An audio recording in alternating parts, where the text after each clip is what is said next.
2026 జనవరి నుండి డిసెంబర్ వరకు మకర రాశి వారికి వారి యొక్క సంవత్సర ఫలాలు ఏ విధంగా ఉండబోతున్నాయో చూద్దామండి. అన్ని కేటగిరీ వారిని కూడా మనం కన్సిడర్ చేసి ముందుకు వెళ్దామండి. సో చివరిదాకా చూడగలరు. నచ్చితే లైక్ చేయండి, 10 మంది బంధుమిత్రులకు షేర్ చేయగలరు. మకర రాశి, మకరానికి అధిపతి శనిశ్చరుడు. శని సహజ చక్రంలో మేషం నుండి మొదలెడితే 10వ రాశి. సో రాశాధిపతి శని.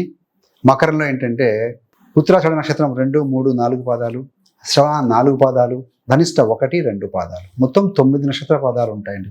సో వీరందరికీ కూడా మనం చెప్పుకోబోయేటువంటి యొక్క ఫలితాలు వర్తిస్తాయి. కర్మ ద్వారా విజయం అనే సంవత్సరము, అదేవిధంగా మీ కృషికి ఫలితం దొరికే సమయము వచ్చిందని చెప్పాలండి. 2026వ సంవత్సరంలో ఈ సంవత్సరం మీకు మీ శ్రమ ఫలించబోతుంది. కానీ అదృష్టం అనేది మీ యొక్క చివరి దాకా కూడా మిమ్మల్ని పరీక్షిస్తూనే ఉంటుందండి. ముఖ్యంగా మకర రాశి వారి స్వభావం ఏంటంటే, మకర రాశి వారు సహజంగానే కష్టపడే తత్వం ఉంటుంది. బాధ్యతాయుతమైనటువంటి అంకిత భావం కలిగిన వారు ఈ యొక్క మకర వారు. యుక్త వయసులో కష్టాలు ఎదురవుతాయి, కానీ చివరికి సుఖశాంతులు కలుగుతాయి ఈ యొక్క మకరం వారికి. వీరికి ఏంటంటే దాదాపు 30 సంవత్సరాల తర్వాతనే అదృష్టం ప్రబలంగా పనిచేస్తుందండి. అప్పటి వరకు కూడా హార్డ్ వర్క్తోనే ముందుకు వస్తారు. క్రమశిక్షణ, సహనము, దృఢ సంకల్పమే మీ యొక్క బలం అని చెప్పాలి. ఎందుకంటే రాశికి అధిపతి శని. శని అంటే ఒక డిసిప్లిన్ అండి, క్రమశిక్షణ, రెస్పాన్సిబిలిటీ. నెమ్మదిగా ఉన్నా కూడా ఫలితం కంటే గ్యారెంటీగా ఇచ్చే గ్రహం అండి. జాతకంలో కనుక జన్మజాతక చక్రంలో శని బలంగా ఉంటే ఒక సిస్టమేటిక్గా ఉంటారు, సమయపాలన ఉంటుంది, మంచి పోస్టులో ఎదుగుతూ ముందుకు వెళ్తారు, మంచి క్యాడర్లో ఉంటారు, వృత్తి వ్యాపారంలో ఎక్కడైనా సరే ఉంటారు. కొంతమంది లాయల్గాను, జడ్జిలుగాను ఉండే అవకాశం ఉంటుంది.